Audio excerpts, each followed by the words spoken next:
আমরা নিরপেক্ষ নই। আমরা মুক্তিযুদ্ধের পক্ষে। শুধু দর্শক শ্রোতা, দৃষ্টিকোণ একাত্তরের পক্ষ থেকে আপনাদের সবাইকে স্বাগত জানাই। আমাদের আজকের আলোচনার বিষয় বাংলাদেশের মুক্তিযুদ্ধ এবং আজকের বাংলাদেশ।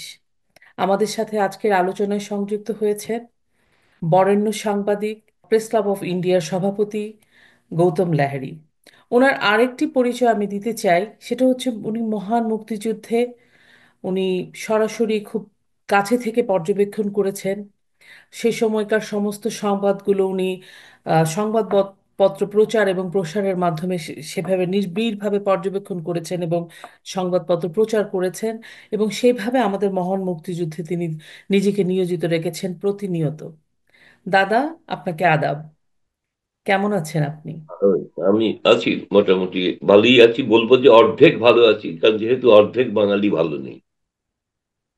হ্যাঁ, আসলে এই প্রশ্নটাই এখন খুবই করাটাই বিব্রতকর লাগে, কেমন আছেন।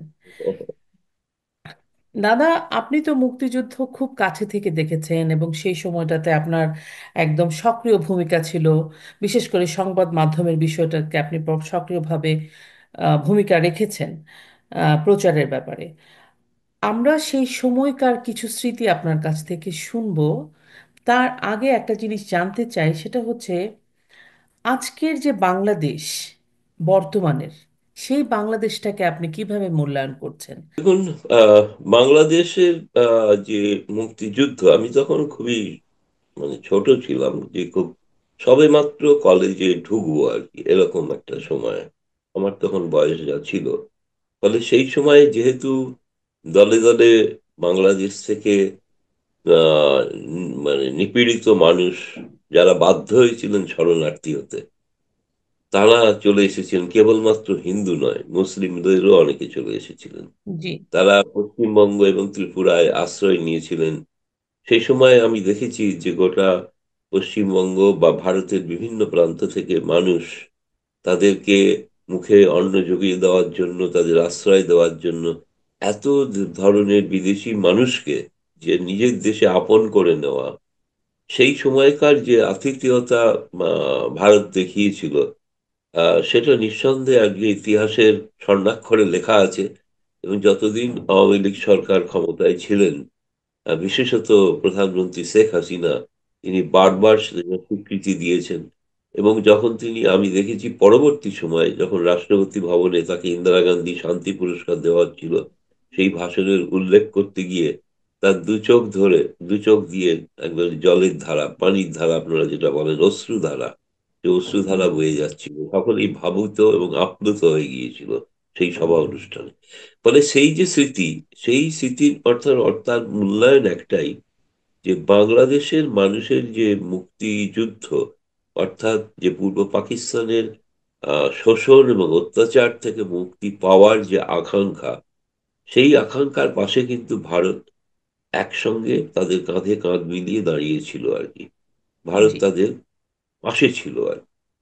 আর সেই ফলে মুক্তিযুদ্ধের যে পরে যে বাংলাদেশ সৃষ্টি হলো, এবং সারা পৃথিবীতে এর কোনো নজির নেই যে একটি ভাষার মর্যাদার দাবিতে একটি আন্দোলন গড়ে তোলে একটি রাষ্ট্র প্রতিষ্ঠা করা। ফলে এটা নিঃসন্দেহে সম্পূর্ণ, আমি তার মনে করি কারিগর। আজকে যে যাই আলোচনা করুক, অনেকেই তাদের সঙ্গী সাথী ছিলেন ঠিকই, কিন্তু বঙ্গবন্ধু মুজিবুর রহমানের যে নেতৃত্ব, যে বলিষ্ঠ নেতৃত্ব, যেভাবে তিনি গোটা বাংলাদেশকে, তখন আমরা দেখতাম তার উদাত্ত কণ্ঠের ভাষণ, জি। সেভাবে গোটা উজ্জীবিত করেছিল গোটা বাংলাদেশকে, গোটা সম্প্রদায়কে। তিনি কেবলমাত্র মুসলমান সম্প্রদায়ের কথা বলেননি, তিনি বলেছেন হিন্দু, মুসলমান, বৌদ্ধ, খ্রিস্টান, যে যেখানে আছো সকলে এক হও। তো এই যার থেকে সৃষ্টি বাংলাদেশ, যে আদর্শবোধ থেকে সৃষ্টি বাংলাদেশ, যেটা তিনি তার প্রথম সংবিধানে প্রথিত করেছিলেন, জি। উল্লেখ রেখেছিলেন, নিঃসন্দেহে বাংলাদেশ সেইখান থেকে ক্রমশ বিচ্যুত হতে শুরু করেছিল তার হত্যার পর থেকে। ফলে জি। তার একটা ধারাবাহিকতা, আমি বলবো 1991 সালে যখন খালেদা জিয়া সরকার প্রতিষ্ঠা হয়, তার আগে পর্যন্ত যে সেই সেনা শাসন বা সেনা সমর্থিত সরকার প্রতিষ্ঠিত হয়েছিল, জি। তারা প্রত্যেকেই কিন্তু সেই পুরনো পাকিস্তানি শাসক, তাদের তাবেদার এবং রাজাকার, এবং আদর্শগতভাবে যারা মুক্তিযুদ্ধের আদর্শ বিরোধী শক্তি, তাদের কিন্তু মচ্ছন্ন বা প্রকাশ্যভাবে মদদ দিতে শুরু করে। এবং প্রথম আমরা দেখি যে 91 সালেও জামায়াতে ইসলামী, যারা, যাদেরকে তখনকার তাদের সঙ্গীরা যারা রাজাকার ছিল, তাদেরকে সরকারে মর্যাদা দিয়ে প্রতিষ্ঠা করা হয়েছিল। ফলে একটা অবক্ষয় মূল্যবোধের এবং বাঙালি জাতির যে মূল বাংলাদেশের যেটা আমি মনে করি স্তম্ভ, যে কারণে বাংলাদেশ দাঁড়িয়ে আছে, আজও দাঁড়িয়ে আছে আমি বলবো, জি। এত কিছু থাকবে পরেও, সেটা হচ্ছে যে এই মুক্তিযুদ্ধের যে আদর্শ, সেই আদর্শ হলো যেটা বঙ্গবন্ধু চেয়েছিলেন, যে গণতন্ত্র, সমাজতন্ত্র, সকলের জন্য সমান অধিকার এবং বাঙালি জাতীয়তাবাদ। একটা ধর্মনিরপেক্ষ। জি। বঙ্গবন্ধুর নেতৃত্বে বাংলাদেশ, জি। সেটা হচ্ছে কিন্তু প্রথমে বাঙালি, যেহেতু বাংলা ভাষার দাবিতে রাষ্ট্র, আজ যারা মনে করছেন প্রথমে তারা ইসলাম ধর্মে বিশ্বাসী পরে বাঙালি, তারা কিন্তু বাংলাদেশ সৃষ্টির ইতিহাসকে অবজ্ঞা করছে, অপমান জি। করছে। এবং কেউ কেউ বলেছেন, বড় বড় কোনো নেতা, যে রিসেট বাটন, মানে একটা সেই রিসেট তারা করতে চাইছেন, জি। যে বাঙালি নয়, প্রথমে ধর্ম, তারপরে জাতি। এই ধর্মের ভিত্তিতে কোনো জাতির পরিচয় হলে, সারা পৃথিবীতে এমন কোনো দেশ নেই যেগুলো ধর্মের ভিত্তিতে ধরুন এই রাষ্ট্রে পরিচিত হয়। সেই দেশগুলো কি ভালো আছে? আজকে কি আরব দুনিয়া কি ভালো আছে? সিরিয়া, ইরাক কি অবস্থা আছে সকলেই জানে। সেগুলো তো সব ধর্মের ভিত্তিতে রাষ্ট্র। কেউ কেউ আছেন উন্নত, সেটা সবটাই হয়তো নয়, কিন্তু সেটা কোনো রাষ্ট্র, একটি বঙ্গবন্ধু যে আদর্শে প্রতিষ্ঠা করেছিলেন, সেই আদর্শ আমি প্রথমে সংক্ষেপে এটাই বলবো, যে সেই আদর্শ থেকে বাংলাদেশ বিচ্যুত হতে হতে, এবং আজকে তার পরিণতি সেই প্রাক 71-এর যুগে প্রায় ফিরে এসছে বলে 5ই আগস্টের পর, এটা আমার মূল্যায়ন। ধন্যবাদ দাদা। স্বাধীনতার অর্ধ শতাব্দীর পর মুক্তিযুদ্ধে নেতৃত্ব দানকারী একটি দল আওয়ামী লীগ, যারা টানা প্রায় 16 বছর, টু বি এক্সাক্ট 15 বছর 7 মাস দেশ শাসন করেছে। এবং তারা কি তাদের দেশে কিন্তু অনেক উন্নতিও করেছে, আর্থসামাজিক বা অবস্থা, তারপরে আহ, অনেক উন্নয়ন হয়েছে। কিন্তু 5ই আগস্টের পরে দেখা গেল এই দলটি একদম নির্মূলের মতো হয়ে গেল, আর নেতা নেত্রীরা সব দেশ ছেড়ে চলে যেতে বাধ্য হলো, দেশেও থাকতে পারছে না। এই যে একটা অবস্থা, এটা কিভাবে সম্ভব হলো? আপনার আপনার পর্যবেক্ষণ কি বলে? মানে। আমার পর্যবেক্ষণ, এটা আমার কোনো বলতে দ্বিধা নেই, যে আওয়ামী লীগের নেতৃবৃন্দ এবং আহ, যেটা তারা অনুভব করেননি, অনেকটা আমি বলবো উপেক্ষা করেছেন, জি। সেটা হচ্ছে যে মুক্তিযুদ্ধের পক্ষের মানুষ আর মুক্তিযুদ্ধের বিরুদ্ধে যে চিন্তা ভাবনা, তাদের যে মানুষ, সেই সংখ্যাটা কম কখনোই ছিল না বাংলাদেশে। ছিল না। তারা সবসময়, আমি যদি লক্ষ্য করে দেখেন ইতিহাস, আমি এই বিষয়ে মানে গবেষণা করে, আমি বাংলাদেশ, বিশেষ করে বাংলাদেশের অভিভাবক বলা হতো প্রণব মুখার্জিকে, আমি জি। প্রণব জি। মুখার্জির চোখে বাংলাদেশ, এই নামে একটা বইও লিখেছিলাম আর কি, যে বইটা বাংলাদেশে 5ই আগস্টের আগে আমি প্রভূত রেসপন্সও পেয়েছি, প্রচুর বিক্রিও হয়েছে, ভালো। পরবর্তীকালে বাধ্যতামূলক বইটা তো উইথড্র করতেই হয়েছে, কোনো উপায় নেই। মানে সেই বইটাতে আমি আমি সেই বইতে উল্লেখ করেছিলাম যে বাংলাদেশের সামনে কি কি বিপদ, এবং যে বিপদগুলো মাঝে মাঝেই দেখা দেয়, বিশেষ করে লক্ষ্য করে দেখবেন যত অঘটনটা ঘটে জুলাই এবং আগস্ট মাসে। আর আগস্ট অবশ্যই। মাস হচ্ছে বঙ্গবন্ধুর হত্যার মাস, শোকের মাস। সেই সময়টাতে এই সমস্ত শক্তিগুলি কিন্তু হঠাৎ করে একটা প্রস্তুতি নিতে থাকে আগে থেকেই। প্রস্তুতিটা জুলাই থেকে হয়, এবং তার পরিণতি ঘটানোর চেষ্টা করেন আগস্ট মাস। যতগুলোই আপনি ঘটনা ঘটেছে দেখবেন, এই গ্রেনেড হামলা থেকে শুরু করে, যেগুলোতে আওয়ামী লীগ সরকারকে উৎখাত করার চেষ্টা হয়েছে, সব এই মাস জুড়েই হতো কিন্তু। ফলে আমার মনে হয়েছে যে এবারে 7ই জানুয়ারি নির্বাচনের পর থেকে, আপনার মনে আছে কিনা জানি না, আমার কাছে বাংলাদেশে তার আগে আমি নিবিড় ভাবে প্রত্যন্ত প্রান্তে পর্যন্ত, এমনকি কিছু গ্রামে, আমি দুর্গম গ্রামে পায়ে হেঁটেও ঘুরেছি। জি। আমার কাছে আমার একটা উপলব্ধি হচ্ছিল, আওয়ামী লীগের নেতারা বিশেষ করে তারা কিন্তু কেন জানি না ক্ষমতায় আসার পরে জি। এবং ক্ষমতার আস্বাদ পেতে পেতে ক্ষমতাকে তারা চিরন্তন বলে মনে করছিলেন, এবং তাদের ধারণা ছিল যে তাদের ক্ষমতা কেউ কোনোদিন তাদেরকে উৎখাত করতে পারবে না। এরকম একটা, আমি যেটাকে ইংরেজিতে বলা হয় over confidence, over confidence. Over over confidence একটা ছিল। এবং একই সঙ্গে আমি কিন্তু আজকে বলতে কোনো দ্বিধা নেই আমার, যে মুক্তিযুদ্ধের সময় থেকে মুক্তিযুদ্ধের সময় পরবর্তী সময় যারা সেই আদর্শে অবিচল থেকেছে, কেন জানি না তারা ধীরে ধীরে ধীরে ধীরে কিন্তু ক্ষমতা থেকে দূরে সরে যাচ্ছিলেন বা দূরে সরিয়ে দেওয়া হচ্ছিল। হচ্ছে। এমন কিছু ক্ষমতাশীল ক্ষমতা লোভী মানুষ, তারা এই ক্ষমতাকে ঘিরে ধরছিল। তারা কখনোই অন্য কোনো মানুষকে, তারা যারা যাদের অবদানের কথা আপনি আজ এতদিন পরেও স্মরণ করছেন, জি। তাদের অনেকে কিন্তু সত্যি সত্যিই কিন্তু মূল আওয়ামী লীগের থেকে বিচ্যুত হতে থাকে, এবং বিচ্যুত হয়ে যায় বা বিচ্যুত করানো হয়ে থাকে। আমি তাদের কাছ থেকে অনেক কাছ থেকে দুঃখের কথা শুনেছি। এবং তারা এমন নয় যে তারা কেউ বলেছিলেন যে তাকে মন্ত্রী বানাতে হবে, তারা চেয়েছিলেন যে নিয়মিত যেন তাদের সঙ্গে নেতৃবৃন্দের যোগাযোগ থাকে, এইটুকুতেই তারা খুশি হতেন। হ্যাঁ, আলাপচারিতা বা নিশ্চয়ই তার কিছু পরামর্শ। চাওয়া পাওয়ার আকাঙ্ক্ষা প্রত্যেক মানুষের থাকে, থাকতেই পারে, সবাইকে সবকিছু জি। দেওয়ার তো সম্ভব ছিল না। কিন্তু সেইটার কিন্তু তাদেরকে যে সম্মানটুকু দেওয়া, ধরুন সেই সম্মানটুকু দিলেও কিন্তু যথেষ্ট হতো। ফলে আমি কিন্তু আমার বইতে সে কথা উল্লেখ করেছিলাম। ফলে আমি এটাও দেখেছিলাম 2024-এর আগের নির্বাচনে জি। আমি যখন যাই সেখানে, সেখানে আমি গ্রাম ঘুরে জাতীয় প্রেস ক্লাবে একটা গোল টেবিল বৈঠক আয়োজন করা হয়েছিল, যেখানে আমি আমার কিন্তু মনের এই ভাবনাগুলো কিন্তু বলেছিলাম। আমি বলেছিলাম যে বাংলাদেশ কিন্তু এটা ভুলে যাবেন না যে শেখ হাসিনার নেতৃত্বে আর্থিক প্রগতি নিঃসন্দেহে ঈর্ষণীয় অন্য যে কোনো দেশের কাছে, কিন্তু সামাজিক ভাবে যে অবস্থা আমি দেখে এসেছি, তাতে কিন্তু আমার মনে হয়েছে বাংলাদেশ একটা বিস্ফোরণের মুখে দাঁড়িয়ে আছে। এবং সেই কথাটি, আমার এই কথাটি বেশ কিছু বাংলাদেশের সংবাদপত্র প্রকাশ করেছিল। সেই আলোচনায় আজ যারা জেলে আছেন, যেই বাবু মোজাম্মেল বাবু, শ্যামল দত্ত, এবং এমনকি মন্ত্রী শাহরিয়ার আলম, আমি সেই প্রকাশ্য সভায় বলেছিলাম যে আমি ঘুরে দেখে এসেছি শাহরিয়ার ভাই, যে আপনি সঠিক নির্বাচন হলে আপনি কিন্তু জিতবেন না। আপনি, আপনি কিন্তু দুঃখ পাবেন, কিন্তু ঘটনা প্রমাণিত হয়েছিল যে তিনি পরাস্ত হয়েছিলেন, তিনি জিততে পারেন। এই আওয়ামী লীগের যে নেতা, যেদের বিরুদ্ধে ধরুন যারা দীর্ঘকাল 15 বছর ক্ষমতায়, তাদের সম্পর্কে এটা ধরুন একটা মানুষের ক্ষোভ তৈরি হচ্ছিল, কিন্তু অনেকে যারা বঞ্চিত মনে করছিল। সুতরাং আমার প্রকাশ্য বক্তব্য ছিল যে এই শাসন ব্যবস্থা বা রাজনৈতিক ব্যবস্থার একটা আমূল সংস্কারের প্রয়োজন আছে, যে সংস্কারটা না হলে কিন্তু বিপদে পড়তে পারে আওয়ামী লীগ।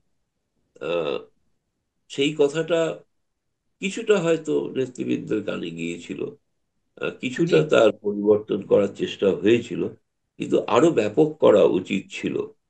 এবার ধরুন এইটা তারা ধরে নিয়েছিলেন যে তারা যেভাবে ক্ষমতায় জিতে এলেন, ফলে তাদের ও কোনো বিপদ নেই। এবং প্রথম যে প্রশ্নটাকে খুব কৌশলে আমি প্রধানমন্ত্রী শেখ হাসিনার কাছে করেছিলাম প্রথম সাংবাদিক বৈঠক 2024-এ জেতার পরে, প্রথম প্রশ্নটা ছিল আবার, আমি প্রশ্ন করেছিলাম, আপনি স্মার্ট বাংলাদেশ তৈরি করতে চান, কিন্তু স্মার্ট বাংলাদেশ তৈরি করতে গেলে আপনাকে গুড গভর্নেন্স দেখাতে হবে। এবং সেই গুড গভর্নেন্স এর বিষয়টা হলো যে প্রশাসনের সঙ্গে মানুষের জন্য যোগাযোগ তৈরি হয়। গুড গভর্নেন্স বলতে যা বোঝায়, অবশ্যই দুর্নীতিকে আহ, মোকাবিলা করতে হবে, দুর্নীতিগ্রস্ত মানুষদের বিরুদ্ধে ব্যবস্থা নিতে হবে, মানুষের মধ্যে একটা আস্থা পেয়ে। আমার এই গুড গভর্নেন্স শব্দের আড়ালে আমার প্রচ্ছন্ন ইঙ্গিত এটাই ছিল। তা শেখ হাসিনা অত্যন্ত বুদ্ধিমতী নেত্রী, নিঃসন্দেহে, নাহলে তিনি এতদিন কেন ক্ষমতায় থাকবেন। তিনি, আমি আজকে বলবো যে ওর সঙ্গে কথা হলো, আমি হয়তো বলতাম বা এখনো বলবো যে আপনি প্রশ্নটা এড়িয়ে গিয়েছিলেন।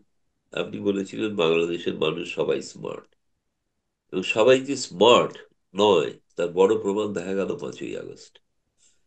ধরুন প্রথম, এবার ধরুন বিরোধী পক্ষ যারা মুক্তিযুদ্ধ বিরোধী, আমাকে কেউ কেউ প্রশ্ন করেন অনেক ইউটিউব চ্যানেলে বা যারা এরকম বা সরকার টেলিভিশন, যে আপনি কি মনে করেন যে কেবলমাত্র শেখ হাসিনাই মুক্তিযুদ্ধের পক্ষে, বাকিরা কেউ নয়? আমি বললাম, তা নয়। আমি কোনো ব্যক্তি বা পার্টির কথা বলছি না, আমি বলছি একটা মুক্তিযুদ্ধের পক্ষের আদর্শ আর একটা হলো মুক্তিযুদ্ধের বিপক্ষের আদর্শ। এই দুটির সংঘাত মধ্যে দিয়েই বাংলাদেশ এগোচ্ছে। এই দ্বন্দ্বটা সব সময়ই ছিল, সব সময়ই আছে, আজও আছে। আজও 5ই আগস্টের পরেও আছে। এখন তারা হয়তো পেছনের সারিতে চলে গেছেন, মুক্তিযুদ্ধের পক্ষে যারা, মুক্তিযুদ্ধের বিপক্ষ শক্তি এখন সামনের সারিতে। মানে এটা চিরন্তন, এটা ওটাও যেমন চিরন্তন হচ্ছিল, হওয়ার কথা ছিল না, এটাও চিরন্তন হবে না বলে আমি বিশ্বাস করি। দ্বিতীয়ত আমি যেটা বলবো যে সেই যে ঘটনা, এবং ফলে তখন থেকেই কিন্তু একটা বিরোধী পক্ষের এবারে কিন্তু বেশ জোরদার প্রস্তুতি চলছিল, যে এই চলছে। যে এদের আত্মপ্রত্যয় এবং এদের যে ওভার কনফিডেন্স, অতি বিশ্বাস, যে অতি আস্থা, এইটা তারা বুঝতে পারেননি যে বিরোধী শক্তি যারা, তারা কিন্তু মানুষের ক্ষোভটাকে ব্যবহার করার চেষ্টা করবে। এবং একটা চমৎকার নীল নকশা তারা তৈরি করেছিলেন, যে নীল নকশাটা হচ্ছে, সামনে দেখানো হলো একটা ছাত্র আন্দোলন, সিনিয়র আওয়ামী লীগ নেতা। আমি জি। তাকে নির্বাচনের আগে বলেছিলাম যে আমি অনেক জায়গায় ঘুরে দেখে এলাম যে পুরনো আওয়ামী লীগ পন্থীরা কোণঠাসা হয়ে গিয়ে এই রাজাকার পন্থী এবং জামায়াত শিবিরের লোকজন বহু জায়গায় বহু গুরুত্বপূর্ণ পদে তারা কিন্তু আসছেন, দলে আসছেন, প্রশাসনে আসছেন। ফলে ছাত্রলীগেও তো ছিল সমন্বয়করা। আজ যারা ছাত্রলীগের পরবর্তীকালে তারা মুখোশ খুলে ফেললে, তাহলে তো চেলাই গেল, হ্যাঁ, দেখাই এখন গেল। সবাই। তবে আমি বলি, তখন কিন্তু তিনি আমাকে একটা অদ্ভুত জবাব দিয়েছিলেন। তিনি জবাব দিয়েছিলেন, দেখুন রাজাকাররা এখন আর কেউ নেই, ফলে রাজাকারদের সন্তান সন্ততি বা তাদের পৌত্র পৌত্রী, তাদেরকে আমরা যদি অপেক্ষা করি, তাহলে তারা তো অন্যদিকে চলে যাবে, সেই জন্যই আমরা তাদের জায়গা দিচ্ছি। কিন্তু আমরা সর্বোচ্চ পজিশনে দিচ্ছি না, আমরা মাঝারি পজিশন পর্যন্ত তাদের জায়গা দিচ্ছি। কিন্তু এইটা যে একটা ভুল সমঝোতা হয়েছিল, ভুল নীতি, তার বড় প্রমাণ তো 5ই আগস্ট প্রমাণ করলো আর কি। জি। ফলে সেগুলো কিন্তু আমি জানতাম। এবং আমি এটাও জানতাম যে যখন এই কোটা বিরোধী আন্দোলন শুরু হচ্ছে, তখন কিন্তু বাংলাদেশের গুপ্তচর সংস্থার কিছু বিশ্বস্ত মানুষ, যারা মুক্তিযুদ্ধের পক্ষের মানুষ, তারা কিন্তু চেষ্টা করেছিলেন সতর্ক করার। এমনকি আমার মনে আছে যেদিন প্রধানমন্ত্রী শেখ হাসিনা ভারত ঘুরে আসার পর চীনে গেলেন, ভারত ঘুরে আসার পর থেকে একটা আন্দোলন শুরু হয়েছিল যে ভারত বিরোধী চুক্তিগুলি, ভারত সরকারের সঙ্গে চুক্তি হয়েছে সেগুলো বাতিল করতে হবে। বিশেষ করে রেলের সঙ্গে যে চুক্তি হয়েছে সেটা বাতিল করতে হবে। এবং ভারতীয় পণ্য বয়কটের আওয়াজটা তীব্র হতে শুরু করলো আর কি। তার সঙ্গে যুক্ত হলো কোটা আন্দোলনের বিষয়টা। এবং এই কোটা ছাত্রদের যে আন্দোলনের বিষয়, তিনি যখন চীনে যাচ্ছেন এরপরে, চীনে যাওয়ার আগে কিন্তু আন্দোলনটা দানা পাকতে শুরু করলো। এবং সেই, আর বিশেষ করে আমি যেটা দেখেছি যে ধরনের আহ বেসরকারি বিশ্ববিদ্যালয়, যেগুলো যেগুলো সরকারি জি। নয়, এই বেসরকারি বিশ্ববিদ্যালয়গুলো কিন্তু এই সব মুক্তিযুদ্ধ বিরোধী শক্তি কিন্তু একটা আখড়া হয়ে উঠছিল। অনেকে হয়তো অন্যভাবে নেবেন না, এখানে বুয়েটের একজন ছিলেন ইঞ্জিনিয়ার, আলাপ করালেন আর কি। বুয়েট একটা অন্যতম কিন্তু এই 5ই আগস্ট আন্দোলনের কেন্দ্রবিন্দু ছিল। এবং সেটা তাদের কিন্তু, আমি মনে করতাম যে সেটা হচ্ছে তাদের ওয়ার রুম, এবং যেখান থেকে তারা কিন্তু নীল নকশা তৈরি করে এই গোটা আন্দোলনটা সাজাতে পেরেছিল এবং সফলও হয়েছিল। ফলে বেসরকারি, আপনি দেখেন সরকারির তুলনায় বেসরকারি বিশ্ববিদ্যালয়গুলো যত বাংলাদেশে গড়ে উঠেছিল, সেগুলো কিন্তু সব সময় সেগুলোকে প্রশাসন বা রাজনৈতিক দল অত গুরুত্ব দেয়নি। ফলে সেই সব জায়গায় কিন্তু গড়ে উঠছিল ধীরে ধীরে ধীরে ধীরে বাংলাদেশ মুক্তিযুদ্ধ বিরোধী শক্তিদের আখড়া হয়ে উঠছিল আর কি। একইভাবে এই আওয়ামী লীগও ভুল করছিল এই জায়গাটা থেকে। আমার চীনে যাওয়ার সময় তখন কিন্তু আমাকে যখন জানানো হয়, আমিও কিন্তু সতর্ক করার চেষ্টা করেছিলাম। এমনকি চীন থেকে আপনাদের এক মন্ত্রী, তিনি যখন ফিরে এলেন দিল্লি হয়ে, কলকাতা ভারতে বাগায় ফেললেন, তিনি দিল্লিতে তার সঙ্গে আমার একান্ত বৈঠক হয়েছিল। আমি জি। তাকে সতর্ক করে বলেছিলাম, এই ছাত্র আন্দোলন কিন্তু যে পথে যাচ্ছে, আপনারা কিন্তু মনে হচ্ছে হ্যান্ডেল করতে পারছেন না। এবং আমার ধারণা হচ্ছে, তখন ধারণা ছিল যে সামরিক অভ্যুত্থান ঘটবে। আমি হুম এটাই হুম। বলেছি, কিন্তু সেই রিপোর্টগুলো দুর্ভাগ্যজনকভাবে শেখ হাসিনার টেবিলে পৌঁছেছিল কিনা আমি জানি না। সেটা আমার কাছে একটা রহস্য মনে হয়েছে। ফলে সর্ষের মধ্যেই ভূত যেটাকে বলা হয়ে ভূত থাকে, সেটা কি ছিল? হয়তো। সেটা কি ছিল? সেগুলো আজকের দিনে এগুলো কিন্তু আমি মনে করি না এটা চিরস্থায়ী ব্যবস্থা। আমি জানি কোনো একদিন নিশ্চয়ই আওয়ামী লীগ ঘুরে আসবে, এবং আওয়ামী লীগ জনতার মধ্যে একটা সমর্থন এখনো আছে। এবং যারা সমর্থন করেছিলেন এই কোটা আন্দোলন এবং এই ছাত্র তথা, যেটাকে ওরা আজকে জনতার আন্দোলন বলছেন, কোট আর কোট, এটা জনতার আন্দোলন আমি মনে করি না। আমি মনে করি না। মুক্তিযুদ্ধ বিরোধী জনতার আন্দোলন। তাতে সামিল হয়ে গিয়েছিলেন কিন্তু মুক্তিযুদ্ধের পক্ষেরও মানুষ, ছাত্রছাত্রীদের বাবা মা, তাদের পরিবারের অনেকে, তারাও ক্ষোভের একটা কারণে এদের সমর্থন করছিলেন। কিন্তু তারা এতদিনে কিন্তু 3 মাসের মধ্যে, 100 দিনের পর কিন্তু বুঝতে পারছেন যে জি। কোথাও একটা ভুল হয়েছে। ফলে এই সমর্থনটা কিন্তু মানুষের মধ্যে আবার আওয়ামী লীগ ফিরে ফেরত পাচ্ছে। আসছে। কিন্তু নেতৃবৃন্দরা কি করবেন সেটা এখনো স্পষ্ট নয়। তো আমার মনে হয় খোল লঞ্চে বদলে নতুন নেতৃত্ব নিয়ে এগোনো উচিত। অবশ্যই মাথায় এখনো আমি বলবো যে এখনো যদি তিনি সুস্থ থাকেন, তাহলে শেখ হাসিনাই কিন্তু একমাত্র নেত্রী। এবং ফলে তার আমি জানি তিনি প্রবীণ, অনেক বয়স হয়েছে সবই ঠিক, কিন্তু তিনি যেভাবে ধরুন এখনো এই প্রথম রাজনৈতিক কর্মকাণ্ড ভারত থেকেই শুরু করলেন, ফলে জি। তার মনে হয়েছে তার একটা প্রত্যয়, তিনি সেই 75 থেকে 81 যে শেখ হাসিনা ছিলেন, কিভাবে বঙ্গবন্ধু হত্যাকারীদের শাস্তি নেবেন, ঠিক একইভাবে আজও তিনি ভাবছেন সে কথা। তার যে ভাষণ 1লা ডিসেম্বর নিউ ইয়র্কে তিনি দিয়েছেন। অনেক ধন্যবাদ দাদা। আমি এখন একটা জিনিস জানতে চাই, বিষয় সেটা হচ্ছে যে আপনি অনেকটা কভার করেছেন, তারপরেও জানতে চাই, বাংলাদেশের জন্মের শুরু থেকেই তো স্বাধীনতা বিরোধীরা উম, ক্ষমতার কাছাকাছি ছিল, ক্ষমতায়ও এসছে। এখন তো একদমই পুরোপুরি ক্ষমতা নিয়ে নিল বলা যায়, এবং স্বাধীনতার পুরো ইতিহাস মুছে ফেলতে চাইছে। মানে 53 বছরের মাথায় একদম যে অপোজিট, যারা বিরোধী ছিল তারাই ক্ষমতায় চলে গেছে। পৃথিবীতে কি এরকম অন্য কোনো দেশে এরকম নজির আছে? এটা একটা জিনিস বিষয় আমি জানতে চাই। আর বাংলাদেশে এই যে স্বাধীনতা বিরোধীদের যে এই যে উত্থান হলো, এর দায় কি শুধুই রাজনৈতিক ভুল ছিল, নাকি অন্য আরো আরো বিষয় ছিল যে যার জন্য আজকে এরা মাথাচাড়া দিয়ে একদম ক্ষমতা নিয়ে নিল, দাদা? দেখুন, আমি যেটা বলছি যে প্রথম কথা আমি বলবো, আপনি যেটা বলছেন, আপনি যদি আপনাদের প্রতিবেশী অনেক রাষ্ট্র দেখেন, আহ, সেটা হচ্ছে আপনাদের প্রতিবেশী যে রাষ্ট্র, সেই রাষ্ট্রের অনেক জায়গায়, আহ, ধরুন পাকিস্তান, আফগানিস্তান, এখানে এই ধরনের কিন্তু সামরিক অভ্যুত্থান ঘটেছে। ধরুন জি। ভারতের ক্ষেত্রে আপনি দেখবেন, ভারতে যে রাজনৈতিক পালাবদল ঘটেছে, সেই পালাবদলটা ঘটেছে গণতান্ত্রিক পদ্ধতিতে নির্বাচনের পদ্ধতি। মাধ্যমে। কিন্তু জি। পাকিস্তান, আফগানিস্তানে অতি সম্প্রতি তালিবান যেভাবে ক্ষমতা দখল করে তারা মসনদে বসেছে, এবং কি সেইটাই ধরুন অনেকটা বাংলাদেশে 5ই আগস্টে ছাত্র জনতার অভ্যুত্থান বলে যাই বলা হয়ে থাকুক, জি। তারা কিন্তু অনেকটা সেই তালিবানি কায়দাতেই ক্ষমতা দখল করেছে। জি। মানে এর নেপথ্যে কেবলমাত্র আওয়ামী লীগের ভুলটা কোনো কারণ একমাত্র তা নয়। এর পেছনে আপনাকে শুরুতেই বলেছিলাম যে একটা নীল নকশা তৈরি হচ্ছিল। এই জি। মানুষের ক্ষোভকে তারা ব্যবহার করেছিলেন, যেটা আজকে আর পারবেন না ব্যবহার করতে। আজকে সেই মানুষ বুঝতে পেরেছেন। কিন্তু জি। নিশ্চিতভাবে পশ্চিমা শক্তি এবং সেই পুরনো রাজাকার পাকিস্তানের শক্তি, তারা যেমন করে হোক, তারাও যেমন চিরকাল চেষ্টা চালিয়েছেন কি করে এই 71-এর তাদের এই যে পরাজয়, তার একটা প্রতিশোধ নেওয়া যায়। সেটা জি। কিন্তু তাদের পাকিস্তানে যে সরকারই এসে থাকুক না কেন, তারা কিন্তু সবসময় এটা মাথায় রেখেছে। ফলে তারা একটা চেষ্টা করেছিলেন, তারা খুঁজছিলেন উপায়।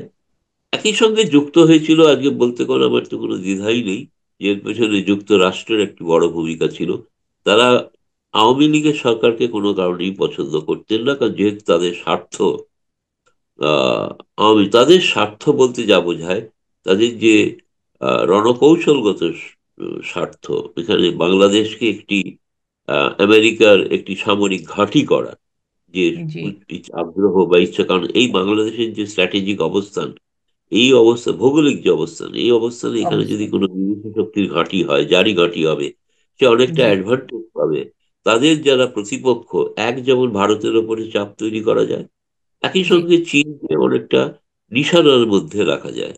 ফলে তারা বঙ্গোপসাগর এবং আরো ভারত মহাসাগর এই সময় তাদের বিস্তার লাভ করার ক্ষেত্রে তাদের প্রতিবন্ধকতা হয়ে উঠছিল কিন্তু শেখ হাসিনা সরকার। ফলে তারা জি। অনেক কাল ধরে, আপনি দেখুন কতকাল ধরে, মোহাম্মদ ইউনূস কবে তিনি নোবেল পেয়েছিলেন, কিন্তু তারপরেও তিনি কিন্তু একমাত্র ব্যক্তি, প্রায় পৃথিবীর খুব হাতে গোনা কয়েকজন, যারা তিনটি গুরুত্বপূর্ণ পশ্চিমা পুরস্কার পেয়েছেন। তার মধ্যে নোবেল ছাড়াও, ধরুন নোবেলের কথা তো সবাই জানেন, তদানীন্তন জানি আমরা। বিল ক্লিন্টন, তিনি, তার সুপারিশ ছিল, যে কারণে তিনি ক্লিন্টন ফাউন্ডেশনের অন্যতম সদস্যও হন। দ্বিতীয়ত ধরুন আমেরিকান কংগ্রেস, তার তিনি পুরস্কার পেয়েছেন, এবং আমেরিকার প্রেসিডেন্ট মেডেল, সেটা তিনি পেয়েছেন। ফলে আমেরিকার ইউনুস কিন্তু কোনোটাই অর্থনীতির জন্য পাননি। তাকে জি। বাংলাদেশে একটি বিকল্প শক্তি হিসেবে তৈরি করার প্রচেষ্টা আমেরিকা করছিল, এবং সেই প্রচেষ্টায় আজ তারা সফল হয়েছে। সেটা ঘটনা। একই সঙ্গে বাংলাদেশের কিছু তথাকথিত বুদ্ধিজীবী, যাদের সুশীল সমাজ বলা হয়, জি। তারা এই পশ্চিমা শক্তির দ্বারা প্রভাবিত, এবং তারা কিন্তু এই, মানে যে আমেরিকার যে নীল নকশা, জি। যুক্তরাষ্ট্রের যে নীল নকশা, এবং তাতে কিন্তু তারা কিন্তু সহায়তা করতেন। প্রথম তারা চেষ্টা করেছিলেন, যেটা বাংলাদেশের ক্ষেত্রে 111 বলা হয়, সেটা হচ্ছে যে সেখানে তারা যে -2 ফর্মুলা, জি। অর্থাৎ একটি অরাজনৈতিক ব্যবস্থা গড়ে তোলা, যাতে এমন কোনো ব্যক্তিকে ক্ষমতায় নিয়ে আসা যার কোনো রাজনৈতিক অভিজ্ঞতা নেই, ফলে তাকে চালনা করা সুবিধা হবে তাদের। সেই পথে কিন্তু আজ আবার শুরু হয়েছে পরীক্ষা নিরীক্ষা। হ্যাঁ।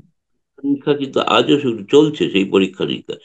তবে একটাই মানে বিষয়, তারা এটা বোঝেন না যে যদি আপনি কোনো চরমপন্থী শক্তিকে মদদ দেন, সেই চরমপন্থী শক্তিকে মদদ দেওয়ার অর্থ হলো, যেটা ইংরেজিতে বলা হয় রাইডিং দ্য টাইগার্স, সেই বাঘ একদিন আপনাকে খেয়ে ফেলবে। খেয়ে তবে নেবে। আজ যারা সেই 111-এর পক্ষে ছিলেন, যারা আজও চান যে একটি অরাজনৈতিক শাসন ব্যবস্থা তৈরি হোক, তারা কি দেখুন, তাদেরও দপ্তরের সামনে আজ বিক্ষোভ হচ্ছে, তাদেরও বিক্ষোভ দপ্তরের হচ্ছে। সামনে আজ জবাই হ্যাঁ। হচ্ছে। ফলে জি। তাদেরকেও প্রশ্নের মুখে পড়তে হচ্ছে, কারণ তারা করতে হচ্ছে। বাঘের দিকে চেপেছিলেন। ফলে জি। গণতান্ত্রিক পদ্ধতি ছেড়ে, যেটা রাজনৈতিক পদ্ধতি, ধরুন আপনার অপছন্দ হতে পারে, বিএনপি কে নাও হতে পারে পছন্দ, কিন্তু জি। বিএনপি বা আওয়ামী লীগ, এই দুই জি। রাজনৈতিক দলের মেরুকরণেই বাংলাদেশ। হ্যাঁ, ফলে পাবলিক এই ম্যান্ডেট তো তাদেরই এই আছে।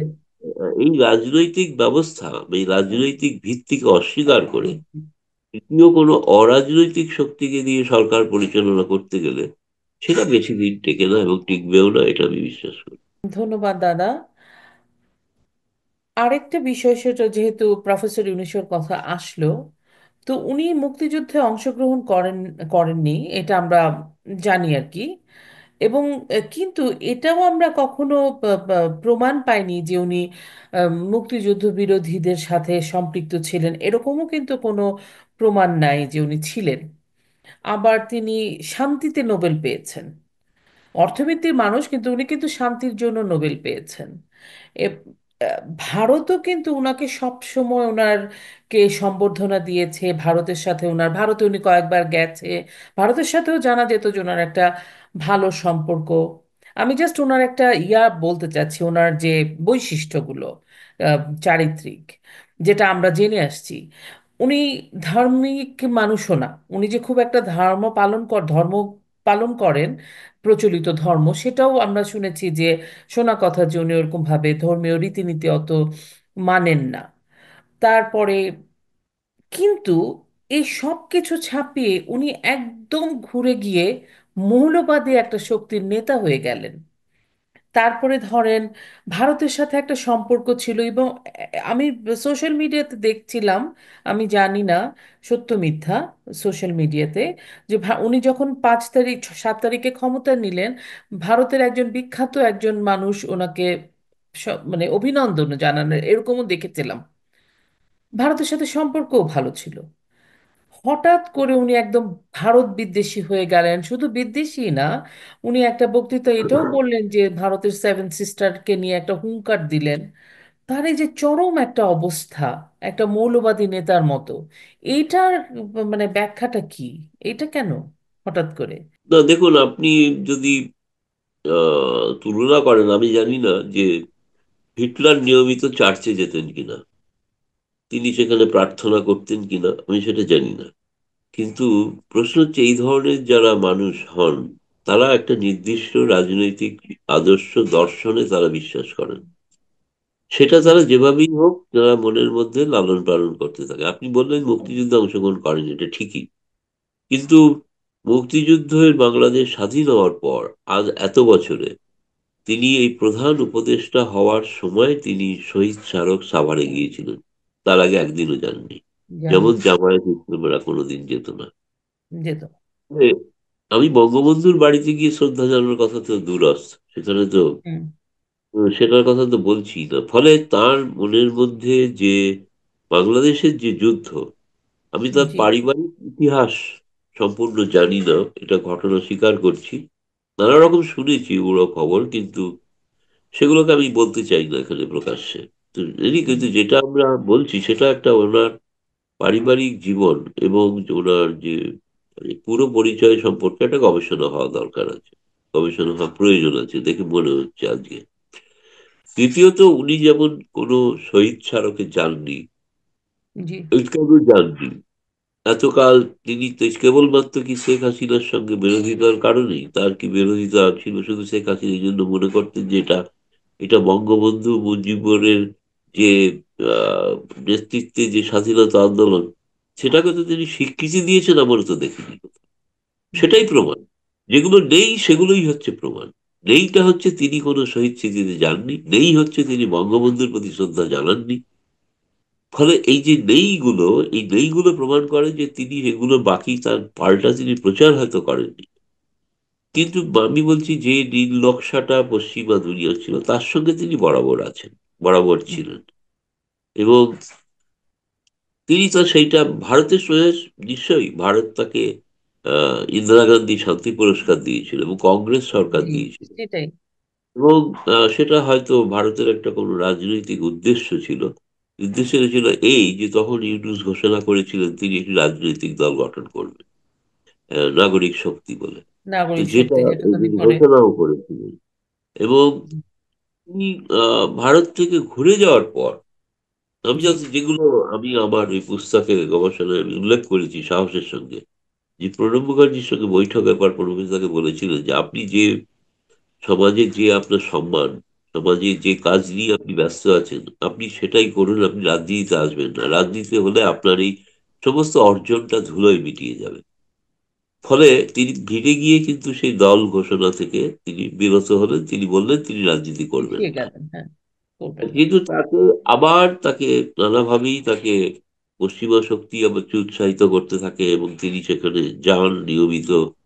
এবং গিয়ে তিনি ক্ষমতা, মানে আমি বলছি মানুষের আস্থা অর্জন করে ক্ষমতা দখল করলে সেটা নিয়ে কিছু বলার থাকে না, সেটা তো বলার কিছু নেই। সুতরাং আমি চাইবো তিনি যদি রাজনৈতিক ভাবে তিনি ভোটে দাঁড়িয়ে নির্বাচনের মাধ্যমে নির্বাচিত হয়ে আসে, যদি মানুষ তাকে সত্যি এতটা পছন্দ এবং শ্রদ্ধা করে থাকে, আমার ধারণা তার যে আহ, প্রতিষ্ঠা ছিল সমাজে, সেটা এই রাজনীতি এখন তার সম্পর্কে তো যে বিরূপ প্রচার হচ্ছে, সেটা তো উনি জি। রাজনীতিতে এসছেন বলেই হচ্ছে না। এসছেন বলে।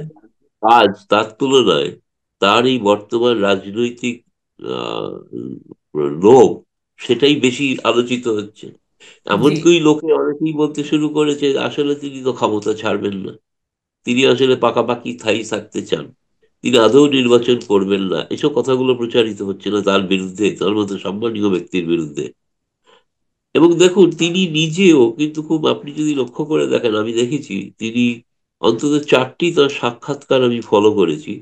জি। একটি তিনি বলেছেন। ভারতীয় সাংবাদিককে দিয়েছেন, তখন সেখানে বলেছেন সংস্কারের পরেই তিনি নির্বাচন করবেন, ডেডলাইন কিছু দেননি।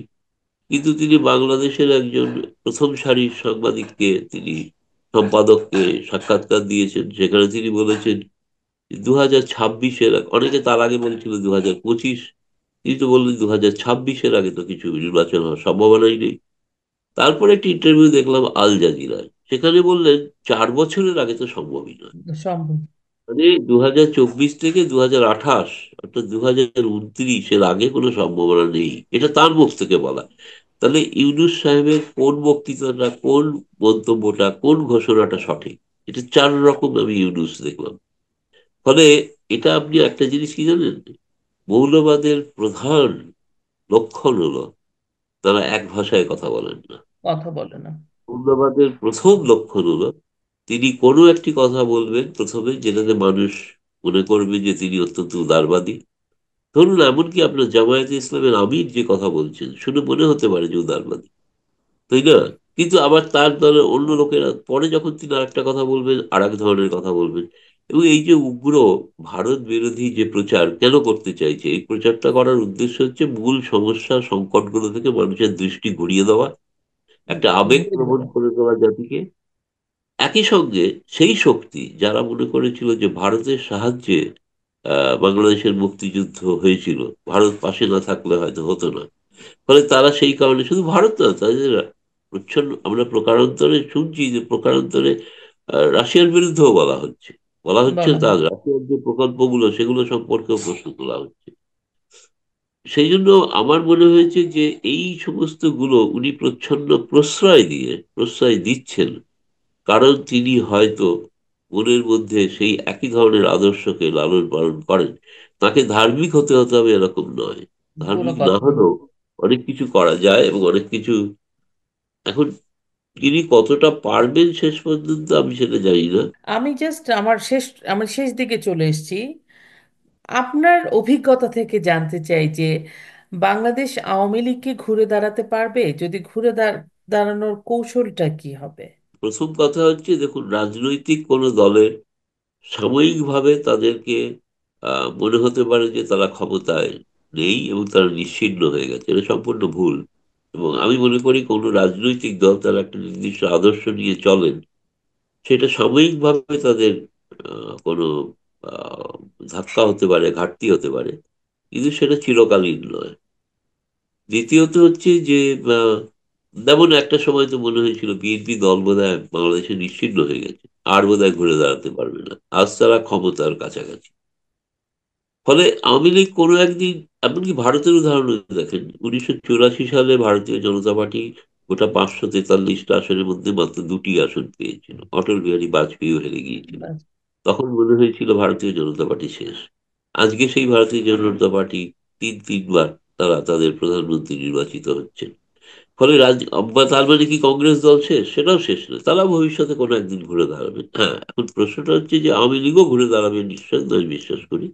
এবং সেক্ষেত্রে আমার মনে হয় আওয়ামী লীগের ঘুরে দাঁড়ানোর বিষয় হচ্ছে প্রথম কোথায় হবে, একটি মানে আহ, আন্দোলন, যেটা আমার মনে হয়েছে যেটা বিএনপিও চায়, সেটা হচ্ছে যত দ্রুত সম্ভব গণতান্ত্রিক বাংলাদেশ তৈরি হোক, অর্থাৎ নির্বাচন হোক। একটা নির্বাচন। নির্বাচনের দাবিকে সামনে রেখে মাঠে ময়দানে মাঠে ময়দানে নামতেই হবে, আপনার উপর আক্রমণ নেমে আসবে, এটা ঘটনা। কিন্তু মাঠে ময়দানে কিন্তু আমি জানি আওয়ামী লীগের বহু নেতা কর্মী, ছোট নেতা কর্মীরা যারা গ্রাম তৃণমূল। গ্রামান্তরে রয়েছেন, তৃণমূল স্তরের নেতা বা কর্মী, তারা কিন্তু প্রয়োজনে কেউ কেউ করছেন না যে তা না, করছেন। আহ, সেক্ষেত্রে তারা যদি কোনো আন্দোলন বা কিছু করেন, সেক্ষেত্রে যে সমস্ত নেতা ধরুন আজকে অন্য কোথাও আশ্রয় নিয়ে আছেন, তাদের উচিত হবে যে তাদেরকে কিভাবে মদদ দেওয়া যায়, নানাভাবেই নানাভাবে সর্বোত্তভাবে একটা মদদ দেওয়ার, আন্তর্জাতিকভাবে সাহায্য নিয়ে সেই সব নেতা কর্মীদের কাছে, তারা তো অনেকে এখন খুব দুস্থ অবস্থায় আছেন। দুস্থ ফলে অবস্থায়। তাদের মনে সাহস জাগানোর জন্য কেবলমাত্র মুখের ভাষণে সবটা হবে না, জি। তাদের পাশে দাঁড়ানোর জন্য যা যা করা দরকার তাই তাই করা দরকার। আমি বলছি সেক্ষেত্রে হয়তো সেই নেতা কর্মীদের প্রতি আর্থিক সাহায্যেরও প্রয়োজন আছে। অনেকে জি। আছে অনেক কিছু করতে চান, আমি জানি যে তারা প্রচার করতে চান, প্রচার করার তারা রসদ পাচ্ছেন না। তা অনেক ভালো ভালো মেধাবী ছাত্রছাত্রী রয়েছেন যারা চাইছেন এই বাংলাদেশের বর্তমান পরিস্থিতি নিয়ে কিছু করবেন, একটা ওয়েবসাইট খুলবেন বা প্রচার জি। করবেন কোনোভাবে। কিন্তু তাদের কাছে প্রশ্ন হচ্ছে যে তাদের কাছে যে অর্থের সংকুলান নেই, এটা একটা সমস্যা। ফলে এখন মানুষের কাছে গিয়ে পৌঁছে ছোট ছোট করে, দেখুন, বিন্দু বিন্দু বলা বলা হয়ে থাকে বিন্দু বিন্দু জলেই সাগর হয়, ফলে সেই বিন্দু বিন্দু ভাবে রসদ সংগ্রহ করতে হবে। এই নেতা কর্মীদের প্রথম যে শীর্ষ নেতাদের, তাদের মদত দিতে হবে। তবেই আমার ধারণা এই পথ তাতে ঘুরে দাঁড়াবে, এবং যেটা আমার মনে হয় তার একটা প্রচেষ্টা শুরু হয়েছে, সেটা আরেকটু যত ধীরে ধীরে এই সরকারের বিরুদ্ধে মানুষের ক্ষোভ আরো বাড়বে, তত এটা হয়ে উঠতে পারে বলে আমার মনে হয়। অসংখ্য ধন্যবাদ দাদা, আপনার কাছ থেকে অনেক কথা জানতে পারলাম, আপনার মূল্যবান বক্তব্য শুনলাম, আপনার নীতি নির্ধারণ কিভাবে করা যায় সেরকম জানলাম। আমাদের দর্শকরা নিশ্চয়ই উপকৃত হয়েছে। দাদা, আমাদের তো এটা বিজয়ের মাস। আহ, আপনি আমাদের মহান বিজয় দিবস উপলক্ষে যদি দুইটা লাইনে কিছু বলেন আমাদের দর্শকদের জন্য, প্রজন্মের জন্য। বিজয় মাসের ক্ষেত্রে সব থেকে প্রথম বলবো যেটা 6ই ডিসেম্বর, যেটা হচ্ছে যেদিন ভারত এবং ভুটান আঠাশ, বাংলাদেশ হ্যাঁ, স্বাধীন সরকারকে স্বীকৃতি দিয়েছিল, স্বীকৃতি এবং দিয়েছিল। যার পরিণতি 16ই ডিসেম্বর বিজয়ের মাস। বিজয়ের মাসের জন্য আমার সমস্ত বাংলাদেশের মানুষের কাছে আবেদন থাকবে, তিনি যে কোনো দলেরই পক্ষেরই হন, যদি তারা মুক্তিযুদ্ধের পক্ষে থেকে থাকেন, এমনকি বিএনপি দলের অনেকেও মুক্তিযুদ্ধে অংশগ্রহণ করেছিলেন, তারা জি, যেন সেই মুক্তিযুদ্ধের অবশ্যই। আদর্শটাকে ফিরিয়ে আনার চেষ্টা করে। আজকে প্রকৃতপক্ষে যে নেতা বলেছিলেন একটা রিসেট বাটনের প্রয়োজন, আমি বলবো সেই রিসেট বাটনটা দরকার, যে সেই আদর্শটাকে মানুষের মধ্যে যাতে আবার ফিরিয়ে আনা যায়, মুক্তিযুদ্ধের যে আদর্শ, সেটাই হবে আগামী দিনে বাংলাদেশ তৈরি করার একটা সঠিক পথ। অসংখ্য ধন্যবাদ দাদা, আপনি আমাদের ধন্যবাদ। দর্শকদের থেকে যদি বিদায় নিতে চান। ধন্যবাদ। আপনারা ভালো থাকুন, সুস্থ থাকুন, এবং যে আদর্শ, বঙ্গবন্ধুর আদর্শকে লালন পালন করুন। একটা কথা বলি, শেষ করি, আজকে বাংলাদেশে হয়তো বঙ্গবন্ধু সেইভাবে পূজিত হচ্ছেন না, কিন্তু আমাদের ভারতের প্রেস ক্লাবে, জাতীয় প্রেস ক্লাবে, সেখানে আমরা বঙ্গবন্ধুর নামে যে মিডিয়া সেন্টার করেছি সেটা এখনো চলছে। ভারতের সমস্ত সাংবাদিকরা সেখানে আসেন, এবং বঙ্গবন্ধুর একটা বিশাল প্রতিকৃতি সেখানে টাঙানো আছে, যা আজ বাংলাদেশে খুঁজে হয়তো পাওয়া যাবে না। তাহলে আমরা গর্ববোধ করি যে আমরা বঙ্গবন্ধুকে বাঁচিয়ে রাখতে, তার আদর্শকে বাঁচিয়ে রাখতে একটা মানে প্রকৃত অর্থে একটা উদ্যোগ নিয়েছি এবং উদ্যোগ রাখছি, এবং সেখানে চাইছি সকলকে প্রভাবিত করতে। ধন্যবাদ। অনেক ধন্যবাদ দাদা। ভারত সবসময় আহ, আমাদের বন্ধু রাষ্ট্র, এবং ভারতের সহযোগিতাই আমাদের মুক্তিযুদ্ধে সহযোগিতা অনস্বীকার্য। আমরা কৃতজ্ঞতা জানাই। আপনার সুস্থতা কামনা করি, আপনি ভালো থাকবেন। ভবিষ্যতে আবারও আপনার সাথে কথা হবে।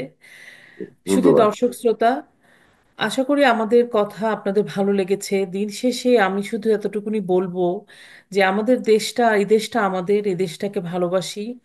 নিজের অস্তিত্ব, নিজের মুক্তিযুদ্ধ, এগুলোকে অস্বীকার করে তো দেশকে ভালোবাসা যাবে না, বা নিজের চেতনাকে অস্বীকার করে নিজে টিকে থাকা যায় না। আমি বর্তমান প্রজন্ম এবং আগামী প্রজন্মের সবাইকে বলবো, আমরা চলুন, আমরা সবাই মিলে ভালো থাকি, ভালোবাসি, একটু মানবিক হই। আপনারা সবাই ভালো থাকবেন। আবারও কথা হবে অন্য কোনো অতিথির সাথে। জয় বাংলা, জয় বঙ্গবন্ধু।